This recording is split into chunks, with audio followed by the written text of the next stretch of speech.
ओम शांति। आज बहुत बड़ा दिन है हम आत्माओं के लिए, क्योंकि हमारे परमात्मा शिव की जयंती है, जिसे ज्ञान में जयंती बोलते हैं और भक्ति में बोलते हैं शिवरात्रि। और रात्रि में शिव का विवाह होता है, ये हम सब सुने थे ना। हुँ? तो शिव अपनी शिव शक्तियों से मिलते हैं, मिलन मनाते हैं, जिसका विवाह के रूप में गायन है, अर्थात मिलन। लेकिन ये मिलन है मंगल मिलन, आत्मा से परमात्मा का मिलन। शिव आते हैं रात्रि में। अच्छा, शिव के साथ रात्रि शब्द क्यों लगा है? हुँ? तो कहेंगे शादी तो रात में ही होती है। सही बात है, लेकिन इसका आध्यात्मिक रहस्य ये है, रात्रि अर्थात अज्ञान अंधकार की रात्रि, और शिव तो है प्रकाश। सभी धर्म के लोगों ने शिव को माना है ना प्रकाश। हिंदू धर्म में भी परमात्मा को ज्योति, तभी तो 12 ज्योतिर्लिंग की स्थापना हुई है। मुस्लिम धर्म में भी खुदा को नूर माना है, लाइट। क्रिश्चियन धर्म God is light and God is truth. Sikh धर्म एक ओंकार सत्यनाम, जिसका एक आकार है, निराकार है, जो स्वयंभू है।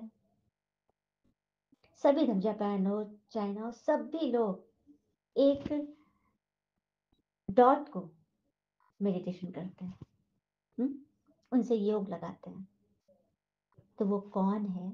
आज आपको इस वीडियो में उनका सत्य परिचय देने की कोशिश कर रही हूँ, जो कि बराबर मंथन में बाबा करवाते हैं। तो आज शिवरात्रि है ना, बहुत बड़ा दिन है, अर्थात महाशिवरात्रि है। तो इस पर कुछ विशेष क्लास उनके बारे में और एक स्पेशल योग की क्लास भी लगेगी कि शिव निराकार से हम योग कैसे लगाए। तो परमात्मा का अवतरण दिवस भी है आज। भक्ति में है ना कि भक्ति के फल में भगवान मिलते हैं। सच में हमने भक्ति पता है कब से किया? द्वापर से हमने भक्ति की। भक्ति करके कर करके फल चढ़ा चढ़ा के आज प्रत्यक्ष फल पा रहे हैं। शिव परमात्मा को जानकर, विश्वास करके, उनके कथन पर चलकर वो फल पा रहे हैं। यही है रहस्य, जो बाबा का आदेश है, फरमान है कि मेरे सभी बच्चों को बताओ। क्योंकि शिव वंशी तो सभी है ना। हाँ, ब्रह्मा वंशी सिलेक्टेड है, मुट्ठी भर लोग हैं, लेकिन शिव वंशी परमात्मा के बच्चे, शिव के बच्चे तो सभी है ना। इसीलिए बाबा कहते हैं ना कि सबको मेरा परिचय दो, सबको बताओ कि मैं आ गया हूँ। शिवोहम मैं हूँ, नहीं कोई मनुष्य जो अपने आप को शिवोहम कह देते हैं कि मैं शिव हूँ। इस पर भी बड़ी बात है। आत्मा के अंदर परमात्मा, ये कैसे हो सकता है? परमात्मा एक है ना कि अनेक है? एक है। सृष्टि का मालिक एक होता है। देखिए ना, किसी घर में भी दो गार्जियन हो जाते, दो चार, तो घर में कितनी केओस होती है। सृष्टि एकदम चल रही है, युगों युगों से, अनंत काल से चल रही है ना, आदिकाल से। इसका मालिक सिर्फ एक है और वो है शिव, जिनके आगे सदा लगता है, क्योंकि वो सदा शिव अर्थात शिव उनकी आत्मा का नाम है। हाँ, हमारे अंदर भी आत्मा है, लेकिन वो सिर्फ आत्मा है, उसका कोई नाम नहीं है। शरीर के नाम पड़ते हैं, हर जन्म में हमने अलग अलग बनाए हैं। ठीक है, क्लियर हो रहा है ना? तो परमात्मा शिव अपना ज्ञान का प्रकाश हम बच्चों पे डालें, और हमारे द्वारा बाबा चाहते हैं कि सभी बच्चों को बताएं। तो आत्मा के अंदर परमात्मा नहीं है, शरीर के अंदर आत्मा विराजमान है। आत्मा व्यापक है, परमात्मा नहीं, सर्वव्यापी नहीं। वो कंकड़ पत्थर ठिक्कर भीतर में नहीं है, वो तो ऊपर से आते हैं। तभी तो अवतरण का गायन है ना। अवतरण का अर्थ ही होता है नीचे उतरना। तो नीचे उतरेंगे कहाँ से? ऊपर से ही उतरेंगे ना। इसलिए तो हम सब, जब भी देखिए, जब कोई बड़ा डिजास्टर होता है, या क्रिकेट के खेल में भी हमने देखा है, खिलाड़ी जब भी चौका छक्का मारना होता है, लास्ट बॉल पे आउट है या रन है, तो किधर देखता है? ऊपर की ओर देखता है। और जब मार देता है तो ऊपर की ओर फिर देखता है, थैंक यू बोलने के लिए। हम्म? या घरों में भी जब विपदा आती है, मतलब कष्ट होता है, समस्याएं आती है, तो हम अपने पूजा रूम के तो पॉइंट आउट नहीं करते हैं कि ये जाने, नीचे वाला जाने, जबकि पूजा रूम में हम तरह तरह के देवी देवता सजा के रखते हैं। सभी धर्म में लोग अपने अपने इष्ट देव को तस्वीर रखते हैं, तो पॉइंट आउट नीचे क्यों नहीं करते हैं, पॉइंट कहाँ करते हैं, दोनों हाथ ऊपर, ऊपर वाला जाने। अब तो ऊपर वाला ही बचा सकता है, तो वो जो ऊपर वाला है वो कभी तो नीचे आएगा ना, हमारी फरियाद सुन रहा है ना वो। तो वो आ चुके हैं, आए हुए 88 वर्ष हो गए हैं, 88 वर्ष शिव को आए हुए। और कल की अवतार जो हमने सुन रखा है ना, वो अवतार हो चुका है, 88 वर्ष हो गए। तो प्रजापिता ब्रह्मा कुमारी ईश्वरी विश्वविद्यालय के जो संस्थापक है, हमारे लेखराज दादा, उनके तन में परमात्मा शिव ने 1937 में डायरेक्ट प्रवेश कर गया, उनकी मस्तक में, विकुटी में। और फिर उनके मुख से जो गीता ज्ञान निकला, यही है वो ज्ञान मुरली, जिनके द्वारा हम गोप गोपियां अपने तन मन धन को सुखी बना रहे हैं, संबंध संपर्क सभी। तो क्या सिर्फ हमारा हक है भगवान से लेने का, पाने का, प्राप्तियों से भरपूर होने का, कि सभी का है? सभी है ना उनके बच्चे। इसलिए तो बाबा का फरमान है कि सभी को बताओ, ताकि बाद में को बुलाना न देवे कि परमात्मा भगवान तुम कब आए, हमको तो पता ही नहीं चला। इसलिए बाबा कहते हैं कि बता दो सबको, ताकि लास्ट में जब कोई हमसे पूछेगा ना, तो मैं सबको सीसीटीवी के फुटेज दिखाऊं, देखो इस समय तुम्हें ये संदेश मिला था, इस समय ये पर्चा मिला था, इस समय कोई माता तुम्हारे घर गई थी, इस समय तुम सेंटर गए थे, तुम्हें जाना था, लेकिन तुमने वहां पे खाली इधर उधर देखे, बगले झांकी और फिर वहां से निकल लिए। तो गलती तो तुम्हारी है, मैंने तुम्हें परिचय दिया था। तो ये बात है, आ रही समझ में। और शिव है निराकार, निराकार अर्थात उनका कोई आकार नहीं, कोई शरीर नहीं, वो तो एक रथ का आधार लेते हैं। तभी तो शास्त्र में गायन है भागीरथ, अर्थात भाग्यशाली रथ, जिनके द्वारा गंगा आई थी ना, भागीरथ ने लाया था ना शास्त्र में। देखिए शास्त्र क्या है ना, मैं बताती हूँ। वो जो है ना वो थियोरिटिकल है, सारी थ्योरी की बातें हैं। अब भी भगवान आए, हमारा टीचर आ गया, तो वो प्रैक्टिकली हमें तैयार करा रहा है। जैसे कि मेडिकल का स्टूडेंट थ्योरी तो पूरा पढ़ लेता है, ऐसे ऐसे करना, ये करना, फिर फाइनल में ना प्रैक्टिकल कराया जाता है। और जितना प्रैक्टिकल में मेरे हाथ प्रवीण हो जाएंगे, हम उसमें यूज्ड हो जाएंगे, एकदम एडजस्ट हो जाएंगे, हमारे लिए एकदम ईजी हो जाएगा, तभी फिर हमें डॉक्टर की सर्टिफिकेट मिलेगी। तो शास्त्र में जो सारी बातें लिखी हुई है ना, वो सब हमारी ही कथा है, लेकिन थ्योरी है। अब प्रैक्टिकल में हम सब उसको परफॉर्म कर रहे हैं। ठीक है। तो भागीरथ अर्थात भाग्यशाली रथ, नेकरा दाता, जिनके तन में डायरेक्ट शिव ने प्रवेश किया। शिव है ज्ञान सागर, और बाकी साधु संत है शास्त्रों के सागर। तो वो लोग तो शास्त्र उठाकर पढ़कर सुनाते हैं। कभी किसी ने देखा कि जितना भगवान हमें मुरली सुनाते हैं, 88 वर्ष से बाबा की जो मुरली चल रही है, कितना ज्ञान भरा है, कि निरंतर चल रहा है। क्या इतनी ताकत किसी मनुष्य, किसी साधु, किसी संत में है, किसी विद्वान में है? तो जो भी सुनाते हैं ना, शास्त्रों से किसी टॉपिक उठा करके उस पे सुनाते हैं। लेकिन परमात्मा जैसा तो नहीं है कि वो सुना चले एकदम। और परमात्मा कोई शास्त्र उठा के, पुस्तक उठा के तो नहीं सुना रहे। हाँ, वो जो बोल के गए उसके शास्त्र बने, गीता सर्वशास्त्र शिरोमणि। जैसे कि क्राइस्ट, क्राइस्ट ने भी बाइबल उठाकर नहीं सुनाया, उसने जो बोल के गए उसके फिर शास्त्र बनते हैं। तो वही बात है, परमात्मा जो बोल के गए थे वो फिर गीता में वर्णित हो गया। तो अब भाग्यशाली रथ, परमात्मा ज्ञान सागर है, तो ज्ञान गंगा उन्हीं के अंदर है, उनकी जटाओं में है ना, शिव की जटा में, पता है ना। तो शिव की जटा का, शिव की बुद्धि में वो ज्ञान है, ज्ञान गंगा, उसको भागीरथ ने नीचे लाया। और एक और कथन है, नंदी की सवारी, शिव के बारे में है ना, नंदी की सवारी ली। और एक मुरली में बोला था कि मैं मनुष्य तन में प्रवेश करूंगा, जानवर में तो नहीं आऊंगा, क्योंकि जानवर ना एक्सप्रेस कर सकेंगे, ना बोल सकेंगे, ना सुन सकेंगे, तो फिर फायदा। तो देखा, भक्ति भी कह दिएगा कि नंदी की सवारी। तो ये नंदी कौन है? लेख रहा दादा, इस संस्था के फाउंडर, उन्हीं के तन में जब भगवान ने प्रवेश किया, उसी को मतलब, उसी का मतलब क्या बोलते हैं, दृष्टांत है कि वो ब्रह्मा तन में जो प्रवेश किया अर्थात उन पर सवारी की। ठीक है, शिव ने सवारी ली।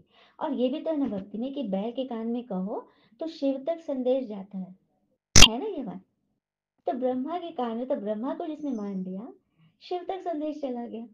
क्योंकि ब्रह्मा की आंखों से, ब्रह्मा के मुख से, ब्रह्मा के कानों से शिव हमें सुन रहे हैं, देख रहे हैं, बोल रहे हैं। क्योंकि शिव तो निराकार, उनको तो शरीर नहीं है, तो किसी के तन में आकर ही तो बोलेंगे ना। तो यही रहस्य है। तो भागीरथ हो गए हमारे लेखा दादा। और आग बात और भक्ति में है ना, सृष्टि की स्थापना है ब्रह्मा जी के द्वारा, विष्णु जी के द्वारा पालना, और शंकर जी के द्वारा विनाश, है ना ये बात। तो परमात्मा ने जब लेखा दादा के तन में 1937 में प्रवेश किया, उनके मुख से जो गीता ज्ञान की ज्ञान मुरली निकाली बाबा ने, बहाई ज्ञान गंगा, तो उनका नाम बाबा ने रख दिया बाबा। अर्थात आप, हम लोग के मुंह से आप बराबर सुनिएगा बाबा, उसमें भी आप लोग को कंफ्यूजन हो।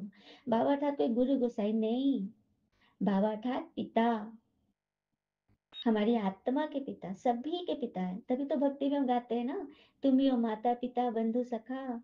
किसके लिए गाते हैं? वो आ गया है, हम बस थ्योरी बोलते गए, अब प्रैक्टिकल वो सामने आ गया है, तो उन्हें पहचानो। देखिए, भगवान को तो सब मानता है, लेकिन भगवान की कौन मानता है? की, अब की का हमको पता ही था, वो चाबी नहीं बते थे हमको। अब परमात्मा आ गए, बता रहे हैं कि मैं जो बोल रहा है उसको मानो, उसको उस पे चलो। और सच्चे राम, ये भी बात है। एक और कथन है, राम नाम सत्य है, बोलते हैं ना। जबकि ये सबको पता है, त्रेता वाले राम जी का, उन्होंने जन्म भी लिया था, उनका शरीर भी छूटा था, जल समाधि लिए थे सरयू में। और श्री कृष्ण जी, उन्होंने भी जन्म लिया, तो उनको भी एक ब्याग ने जहर बुझा तीर लगाया था ना, उनका भी शरीर छूटा था। हुँ? तो शरीर छूट गया मतलब वो शरीर झूठ था ना।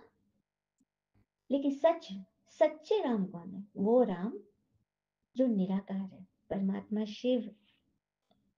इसी पर तो कबीरदास ने बोले ना, एक राम दशरथ का बेटा, एक राम घर घर में लेटा, एक राम जगत पसारा, और एक राम न्यारा प्यारा। तो दशरथ का बेटा हम सब जानते हैं, त्रेता वाले हमारे राम जी। घर घर में लेटा अर्थात आत्मा राम, हर मनुष्य में आत्मा राम है। तीसरा, जगत पसारा अर्थात ब्रह्मा जी, जगत के पिता, प्रजापिता। और चौथा, एक राम जो न्यारा प्यारा, तो सबसे न्यारा प्यारा, जिसका न कोई रूप है, न रंग है, न साइज है, आकार है, निराकार अर्थात परमात्मा शिव। उन्हीं का नाम सत्य है, जो कहा जाता है राम नाम सत्य है। तो कितनी बड़ी बात है, कितना बड़ा भेद है ना ये सब। हुँ? फिर और बात है, भगवान है वृक्षपति, अर्थात ये मनुष्य सृष्टि रूपी बीज, आत्मा का जो बीज होता है ना, उसके वृक्ष है। और उनके वृक्ष में हम सभी सटे हुए हैं, डाल डालिया पत्ते फूल के रूप में सभी मनुष्य आत्मा चिपकी हुई है। और एक बात और बता दूं, कि मनुष्य सृष्टि का बीज है ना, तो आगे मनुष्य में ही जन्म होगा। ये भी बात सही साबित नहीं होती है कि ये मनुष्य कुछ बुरा कर्म करे तो वो दूसरे योनि में जन्म ले ले, सांप बन जाए, बिच्छू बन जाए, पशु बन जाए, कौवा बन जाए। ये भी बाबा इसको भी बोलते हैं, ये सही नहीं है। क्यों नहीं है? तर्क है, लॉजिक है। कि आम का बीज, आपने उसको रोपा, तो आम कभी अमरूद का पेड़ बन जाएगा, फल निकालेगा? कभी नहीं। केला का बीज है तो कभी नारंगी नहीं निकलेगा। उसी तरह मनुष्य सृष्टि का बीज है, तो उसमें से दूसरा योनि कैसे होगा? संभव ही नहीं है, बायोलॉजिकली इट्स नॉट ट्रू। तो बुद्धि खोलने की बात है ना। और हाँ, एक बात और, भगवान क्रिएट नहीं करते दुनिया, नई दुनिया, क्रिएटर है। G for generator, O for observer, and D for destroyer, ये है वो। क्रिएटर, लिबरेटर, डायरेक्टर, सब कुछ है। लेकिन दुनिया क्रिएट नहीं करते, बल्कि पुरानी दुनिया को ही नई बना देते हैं, चेंज कर देते हैं। ठीक है। और वो अभोक्ता है, कुछ खाते भी नहीं। रुद्र ज्ञान यज्ञ, शास्त्र में है ना, रुद्र ज्ञान यज्ञ से विनाश ज्वाला निकली थी। तो रुद्र ज्ञान यज्ञ परमात्मा रुद्र शिव ने आकर स्थापन किया है। भक्ति में हवन करते हैं तो उसमें हम तिल, जौ, गुड़, मेवे, घी डालते हैं ना। हवन सामग्री, ताकि हमारे घर वातावरण सब शुद्ध ही हो। तो परमात्मा ने जो ज्ञान यज्ञ रचे हैं, उसमें 5 विकारों क्या होती डालनी है? काम, क्रोध, लोभ, मोह, अहंकार, ईर्ष्या। अहंकार चलिए 5 हो गए। इसके जो लड़ जा रहा है ना, ईर्ष्या, राग, द्वेष, भय, अलबेलापन, इसका उसका किसका, चिंता, तनाव, परेशानी, पीड़ा, दर्द, कटु वचन, हम्म, कलुषता, ये सारी चीजें है ना, इनको भगवान स्वाहा करा रहे उस यज्ञ हवन में। ठीक है, ये करने के लिए भगवान आए हैं। तो अब सबको परिचय मिल रहा है ना परमात्मा का। और भी कोई प्रश्न है तो आप सब पूछेंगे कमेंट में। आइए, सदगति दाता भगवान है, सारे सदगुरु, गुरुओं के गुरु, परम सदगुरु शिव बाबा, जो सदगति था साथ ले जाएंगे, महाकाल बनकर आए हैं। तो बस यही बात बोलनी है कि आप ज्ञान मंथन मुरली से जुड़े रहिए, परमात्मा से आपकी कनेक्शन बनी रहेगी, और आप सदैव हर्षित, प्रसन्नचित और सर्व प्राप्ति से भरपूर रहेंगे। आइए, छोटा सा योग का प्रैक्टिस कर लेते हैं। आराम से बैठिए, कमर सीधी, लंबी गहरी सांसें लीजिए। Inhale, exhale, inhale, exhale, inhale. इसको आप प्रोलॉन्ग भी कर सकते हैं, जिनको जितनी एकाग्रता चाहिए। मैं बस टिप्स बता रही हूँ। दोनों भावों के बीच मन बुद्धि को एकाग्र करें। दोनों भावों के बीच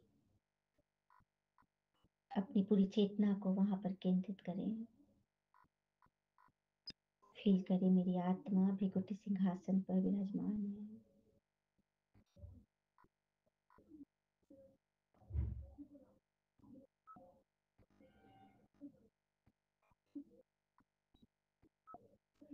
एक चमकता हुआ दिव्य सितारा फील करें, मेरी आत्मा चमक रही है। मस्तक के बीच में, ब्रेन और फोरहेड के बीच में, स्कल पर, पिट्यूटरी ग्लैंड और हाइपोथैलेमस के बीच में मेरी आत्मा चम चम चमक रही है। दिख रही है सभी को? जैसे मैं आत्मा पर फोकस करती हूँ, आत्मा का लाइट मेरे पूरे शरीर में सबसे पहले मस्तक में फैलता है, ब्रेन से होते हुए फेस पे पूरा लाइट है, गले से, कंधे से, पूरे शरीर में, मतलब चोटी से लेकर एड़ी तक मैं लाइट से भर गई। जैसे कमरे में अंधकार होता है, जैसे लाइट जलाते हैं कमरा प्रकाशमय हो जाता है ना, कोना कोना प्रकाशित, उसी तरह जैसे हम आत्मा को देखते हैं, आत्मा की लाइट मेरे पूरे शरीर में फैल चुकी है। शरीर पे कहीं भी दर्द होना तो वहां पर उस लाइट को फील करें। जैसे doctor radiation therapy, laser therapy से रोग ठीक करते हैं, ये योग की प्रैक्टिस से आप वो भी कर सकते हैं, क्योंकि परमात्मा की थेरेपी है। जब मैं आत्मा पूरी लाइट हो गई, अब अपने हार्ड मांस के शरीर को यहीं छोड़कर उस लाइट के शरीर से अपने इस कमरे की छत से ऊपर निकल जाए, इनविजिबल होकर ऊपर खुले आकाश में आ जाए।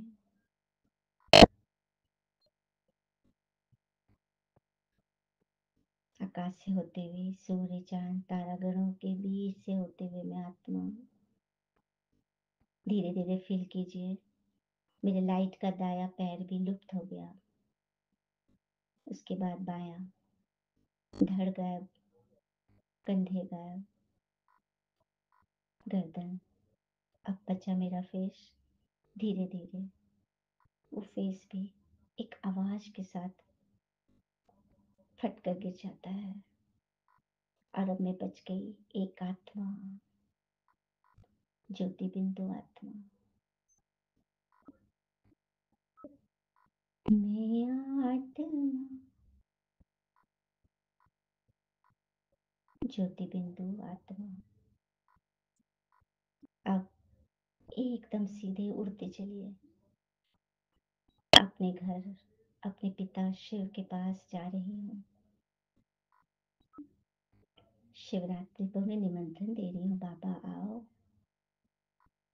अब निराकाश होता है पृथ्वी लोक में, और परम धाम का छठा तत्व लाल सुनहरे रंग का, उस स्थान पे मैं प्रवेश करती हूँ।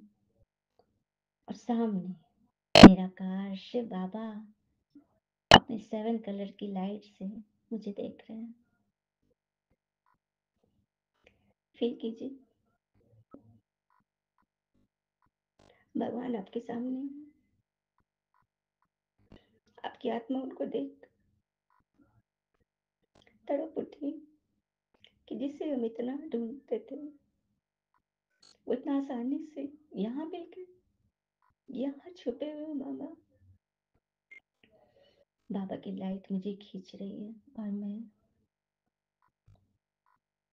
जाकर, जैसे आईना में बिंदी चिपकती है ना, उस परमात्मा की गोद में मैं चिपक।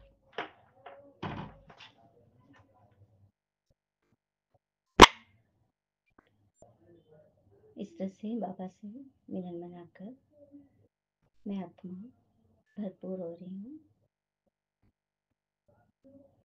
बाबा की किरणें मुझे हर एक तरह से भरपूर कर रही है।